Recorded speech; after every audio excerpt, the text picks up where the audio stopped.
Hi అండి. ఏదైతే మోడీ గారు కొన్ని నిర్ణయాలు తీసుకున్నారో, ఏదైతే ఇండియాలో ఉన్న పాకిస్తాన్ ఎవరైతే పౌరులు ఉన్నారో, చదువుకోవడానికి వచ్చిన వాళ్ళు కావచ్చు, లేకుంటే కొన్ని కొన్ని హాస్పిటల్లో కొంతమంది ఆపరేషన్ కోసం వచ్చిన వాళ్ళు కావచ్చు, లేకుంటే కొంతమంది పర్యాటకులు కావచ్చు, వీళ్ళందరినీ అయితే ఇమీడియట్గా 48 అవర్స్లో అయితే వెనక్కిపోమని చెప్పింది. అలానే ఎక్కువగా సింధు జలాల గురించి మాట్లాడారు. ఏదైతే పాకిస్తాన్ దాదాపు ఎక్కువ మంది అక్కడ రైతులు బతుకుతున్నారంటే ఈ సింధు జలాల నుంచే. ఆ సింధు జలాలను అయితే ఆపేశారు, ఆల్మోస్ట్ ఆపేస్తామని చెప్పేశారు. దాని గురించి పాకిస్తాన్ వేరే చోటకి వెళ్తామని చెప్తుంది, ఐక్యరాజ్య సమితికి వెళ్తామని చెప్తుంది. అప్పుడెప్పుడో అలానే హిమాచల్ అగ్రిమెంటు దాన్ని రద్దు చేసుకోవడానికి అయితే చేస్తూ ఉంది. ఇలా అయితే కొన్ని ఆంక్షలు అయితే విధిస్తూ ఉంది. అలానే ఇక్కడ నుంచి పాస్పోర్ట్లు కానీ లేకుంటే మనది ఎవరైతే మెయిన్ గేట్లోనే ఆ గేట్లని మూసేశారు, అటు నుంచి ఇటు రావడం కానీ ఇటు నుంచి అటు వెళ్ళడం కానీ వీసాలు బంద్ చేశారు. పాకిస్తాన్ ఎవరు వెళ్ళడానికి లేదనేది బంద్ చేశారు. ఓవరాల్గా అయితే చాలా రెస్ట్రిక్షన్స్ అయితే పాకిస్తాన్ మీద అయితే ఆంక్షలు విధించింది. దీనికి ధీటుగా అయితే వాళ్ళైతే చెప్తా ఉన్నారు. పాకిస్తాన్ సిల్లీగా అనిపించింది నాకైతే, చాలా సిల్లీగా. ఏంటి, మా దేశం పైన విమానాలు ఎగరకూడదు, అలానే మా దేశానికి ఎవరు రాకూడదు. ఇప్పుడు పాకిస్తాన్ పోయి ఎవడైనా అక్కడ తిరగాలనుకుంటాడు, ఆ దేశంలో బతకాలని ఎవడైనా కోరుకుంటాడా? కాబట్టి ఈ దేశంలో వ్యాపారాలు పెట్టుకొని ఏమో అంటాడు.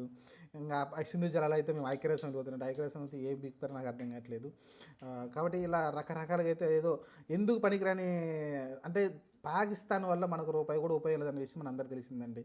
మరి ఏదన్నా ఉపయోగం ఉందంటే మన ఇండియా నుంచి వాళ్ళు పొందుతున్నారు తప్ప మన దేశ పౌరులు వెళ్ళి పాకిస్తాన్ వాళ్ళు ఉండాలనుకోవట్లేదు, మన దేశ పౌరులు వెళ్ళి అక్కడ వెళ్ళి ఏదైనా బిజినెస్లు పెట్టాలనుకోవట్లేదు. వాళ్ళే మన దేశానికి వచ్చి ఏదైనా చేయాలనుకుంటున్నారు, వాళ్ళు వచ్చి చదువుకోవాలనుకుంటున్నారు. అన్నీ మన దేశం గురించి ఎక్కువ వాళ్ళు ఆధారపడుతున్నారు. కాబట్టి వాళ్ళు ఆంక్షలు పెట్టేది నాకు అర్థం కావట్లేదు. సరే, ఏదైనప్పటికైతే ఫైనల్గా అయితే ఇలా మాటల యుద్ధం అయితే కొనసాగుతుంది. ఫైనల్గా అయితే మోడీ గారు అయితే చాలా గట్టిగా, ఎంత గట్టిగా అంటే చాలా ఇది ఏదైతే ఇది జరిగిందో పహల్గామా దాడిపైన అయితే గట్టిగా స్పందించారైనా. దీనికి ప్రతీకారం మేము తీర్చుకుంటాం, దీని పర్యవసానం చాలా స్ట్రాంగ్గా ఉంటుందని చెప్పుకొచ్చారు. ఆయన ఇంగ్లీష్లో కూడా మాట్లాడారు. అంటే ప్రపంచ దేశాలకు చెప్తున్నాడు క్లియర్గా, ఉగ్రవాదులు ఏ ఏ బొక్కలో దాక్కున్నా లాక్కొచ్చి మరీ చంపేస్తామని అయితే మోడీ గారు గట్టిగా అయితే చెప్పడం చూసాం. మనమైతే ఇంత ఆవేశంగా మనం మాట్లాడిన ఎప్పుడు చూడలేదు మోడీ గారిని అయితే. ఎందుకంటే ఇప్పుడు సామాన్య ప్రజలను చంపేశారు, అది మెయిన్ అనమాట.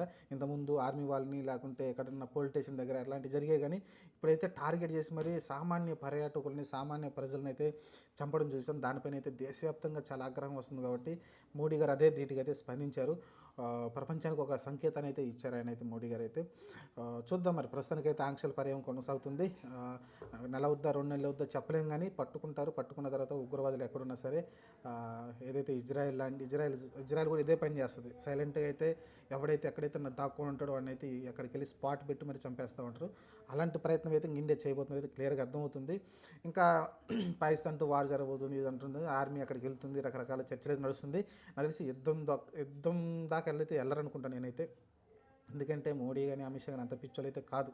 ఎందుకంటే యుద్ధం వల్ల నష్టమే జరుగుతుంది తప్ప ప్రయోజనం అయితే ఉండదు. ఒకవేళ యుద్ధం చేయాలనుకుంటే ఏంటంటే ఇంకా కాశ్మీర్ని ఆక్రమించుకోవాలి, ఇదే మంచి తరం అని ఒక్క మైండ్లో ఒక థాట్ ఉంటే తప్ప యుద్ధానికి వెళ్ళరు తప్ప. ఏదైతే వాళ్ళు ఆక్రమించుకున్నారు కదా కాశ్మీర్ని, అది ఆక్రమించుకున్న దాన్ని మనం తీసుకోవాలనుకునే ప్రయత్నం ఉంటే తప్ప యుద్ధం కదా. లేకుంటే ఈ ఇష్యూ పైన అయితే కలిసి యుద్ధానికి అయితే వెళ్ళరండి, క్లియర్గా అర్థమవుతుంది. కాకపోతే వాళ్ళు ఎక్కడున్నా సరే ఇంటెలిజెన్స్ ద్వారా పసిగట్టి వాళ్ళనైతే ఎక్కడికక్కడ లేపేస్తారనమాట. అది మనకు క్లియర్గా అర్థమవుతుంది. చూద్దాం మరి ఏం జరగద్దో ఫ్యూచర్లో. చాలామంది యుద్ధం వస్తుంది, వార్ వస్తుందని మాట్లాడుతున్నారు. అది తెలిసి అలాంటిదేమీ అంత పిచ్చి పని జరిగింది. ఎందుకంటే ఇప్పుడు చూస్తున్నాం కదా, రష్యా యుక్రెయిన్ యుద్ధం వల్ల ఎంత నష్టపోతున్నారు, రష్యా ఆర్థికంగా ఎంత నష్టపోతుందో మనం చూసాం. ఎందుకంటే అది కొనసాగుతూనే ఉంటుంది, దానికి ఒక అంతిమం అంటూ ఉండదు. యుద్ధం కొనసాగితే ఎవరు తగ్గరు. కాబట్టి ఇప్పుడు చిన్న దేశాల దగ్గర, పెద్ద దేశాల దగ్గర ఖచ్చితంగా ఆయుధాలు అనేవి అందరూ ఎక్కువగా సమకూర్చుకుంటున్నారు. కాబట్టి అంత ఈజీ కాదు. చూద్దాం, మరి ప్రస్తుతానికైతే ఆ దిశగా వెళ్ళరనుకుంటున్నాను. కాకపోతే ఎవరైతే ఉగ్రవాదాలు సమస్యలు ఎక్కడెక్కడ ఉన్నాయో ఆ స్థావరాలను గుర్తించి స్పాట్ పెట్టి లేపే ప్రయత్నం అయితే చేస్తారు మోడీ గారు, అమిత్ షా కానీ.